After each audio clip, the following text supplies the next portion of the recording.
Sports has always been my first love. I remember growing up in an urban community in Brooklyn, New York called Bedford Stuyvesant.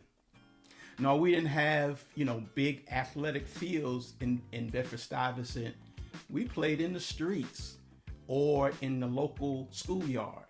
But we did play the same sports as everyone else played. We played football and basketball, and we played baseball, which is really my love. I love the game of baseball. As a matter of fact, I had a dream that one day I'd either play for the New York Mets or the New York Yankees coming from New York. So I love baseball. But I think that I love sports or being involved with sports because sports felt like it was where I belong.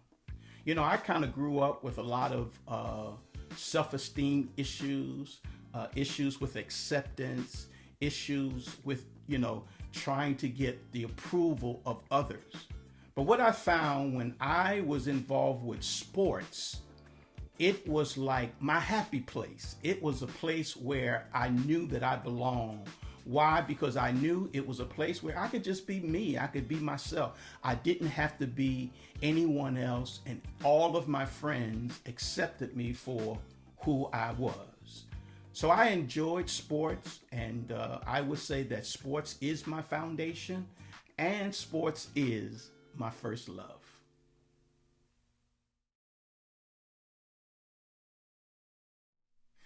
Education was not a priority for me, especially when I was in high school.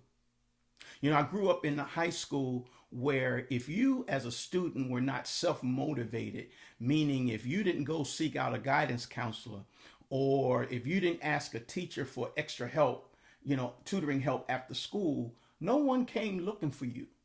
So I went through high school not being a good student. As a matter of fact, I barely graduated from high school. And I think one of the reasons why I wasn't really motivated to go to college because education was not really talked about in my home. My parents loved me, they took care of me and my siblings, but no one talked about education, graduating high school and then going on to earn a college degree. And I think the reason is because my father was a high school dropout. He dropped out of high school in the 10th grade. My mom, she did finish high school, but no one, again, talked about it. No one in her family went to college. So it was not a conversation in our house. But in my senior year of high school, I played on the baseball team. And in my senior year, I made what they call all city baseball team. And because I made the all city baseball team, my name got into the papers. And I remember one day a gentleman from Brooklyn College, he was the head baseball coach from Brooklyn College. He came looking for me and he said to me, "Aren't you David Walker?" And I remember looking at him because I didn't know who he was and I wondered how he knew me. And so he introduced himself and he says, he gave me his name and he says, "I am the head baseball coach from Brooklyn College." So I asked him, "Well, how did you know about me?" He says, "Well, I read about you in the paper that you made All City." But then he asked me a question that no one had ever asked me prior to that day. He asked me, "Where are you going to college?" I had never heard those 6 words put together in a sentence before. He said, "Where are you going to college?" I remember looking at him and saying, "Nowhere. I'm not going to college." And then he looks at me and he says, "Well, how would you like to come to Brooklyn College and then play on the baseball team?" He said, "How would you like to come to Brooklyn College and then play on the baseball team?" What I heard him say was, "How would you like to come play on the baseball team?" And the reason why I got so excited is because since my high school career had ended, now here's someone offering me another opportunity to do what I love the most, and that was to play sports and to play baseball. But of course, here came the next question. He says, "How are your grades?" And obviously, I didn't have the grades for college. But they had a program at Brooklyn College where you could come into the college, register as a full time student, but you were required to take 1 full year of remedial courses. And I remember when they told me that I could come into the college if I agreed to go 1 full year of getting remedial courses, which was not a lot of credits, but I would be considered a full-time student. And the reason why I accepted coming into the college and doing 1 full year of remedial courses is because they allowed me to play on the baseball team as a freshman. Yep, it was the fact that I was going to be able to do and continue what I loved. So I was willing to accept the challenge of going through that 1 year of remedial courses so that way I could play baseball and then eventually I could fully matriculate into school. I would have to say, at first, college was a means for me to follow my first love, which was sports. So for the first 3 years, I remember it was all about me playing sports. But somewhere around the third year, I started to focus on my education. I started to realize that I'm not just here in school just to play baseball, but I'm here to earn a degree. And I'm so glad that my mind started to shift and to understand what my true purpose in being in college was all about. Yes, I loved baseball. Yes, it allowed me to be on the team and to follow my passion, the passion that I had with sports.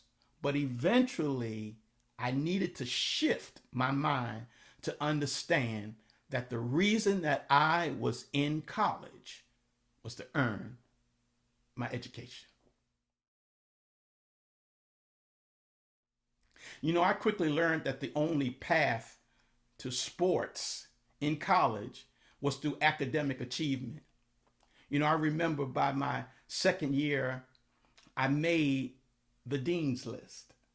Now, the dean's list is not what you're thinking, but the dean's list was a list that your name got put on when you were not doing well in college, when your grades were poor and you were risking being expelled from school. And I was there because remember, I was not fully prepared for college. So my first few years was a struggle and a challenge.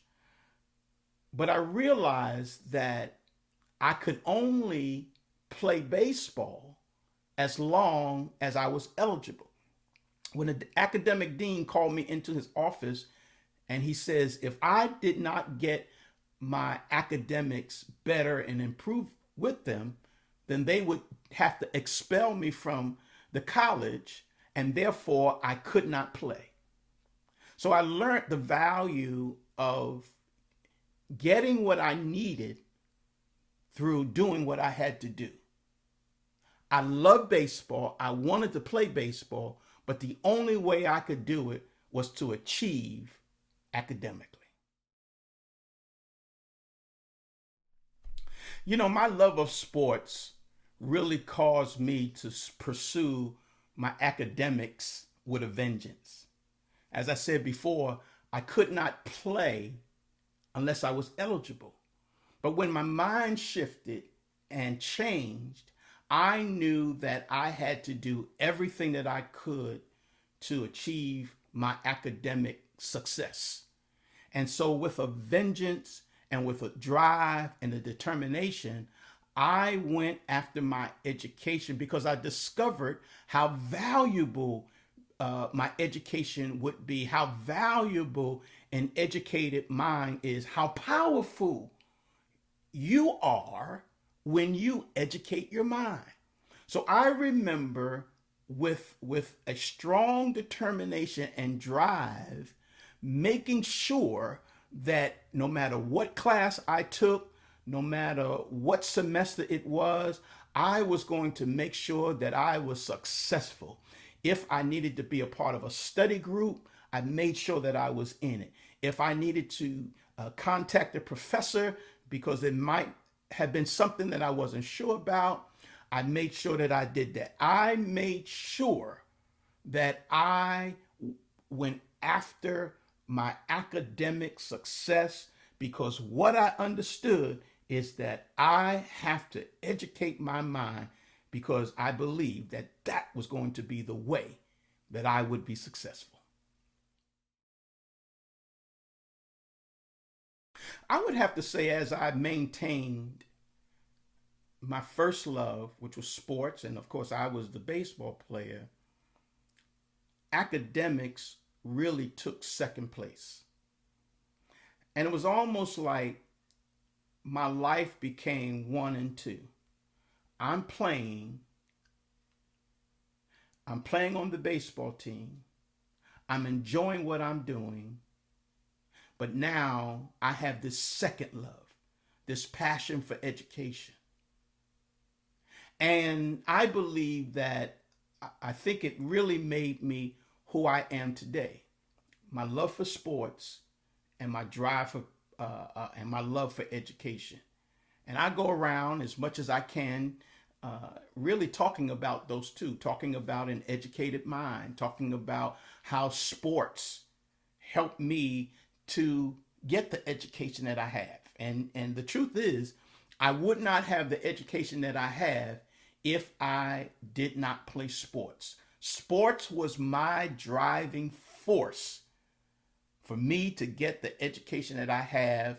And now I can say, I would say sports is still my number one passion, even though I don't play anymore and I'm not on a team. I love watching the game, but education, my own personal education, and of course the education of young minds is a priority in my life, and that's something that I experienced, and it has been extremely valuable for me. Leadership was an unanticipated outcome. As I look back over my life, I realized that sports and athletics helped me to develop my leadership skills.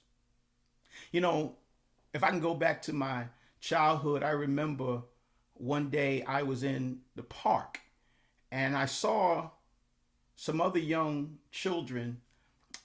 They were playing in a baseball game. And I remember wanting to participate and wanting to play.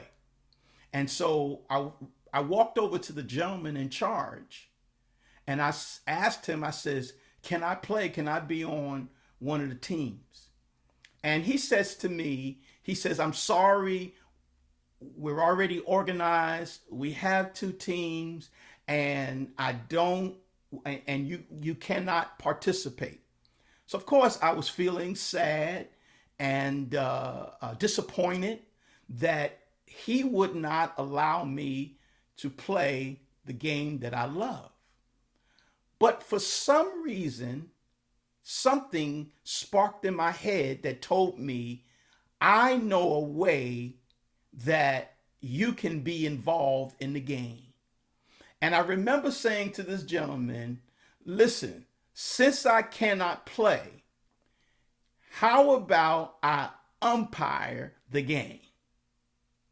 In my mind, I knew that the game needed an impartial individual who was going to manage the game, manage the players, and manage how the game is played. That particular day, I saw myself maintaining my connection to sports through becoming an umpire, which is a leadership position. And little did I know that that day was going to be the first time that I ever officiated a game. And then I ultimately had a 35 plus year journey as a sports official at both the high school and the collegiate level. So sports drove me into leadership. It's been a foundation. And of course, in high school, I was a team captain. In college, I was a team captain. As I said, I became a sports official at the collegiate level, which is a leadership position. So my leadership skills were all developed through sports and athletics.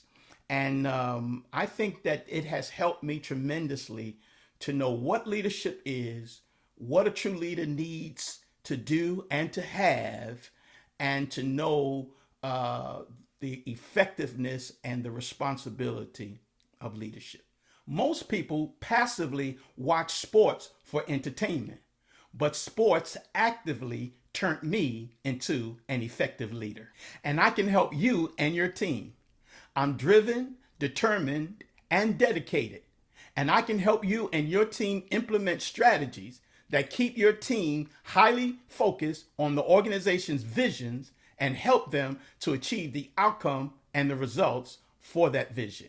You can connect with me on all social media sites at Dr. David M. Walker, or you can go to my website at drdavidmwalker.com. Reach out to me. I'd love to be a part of your sports leadership success.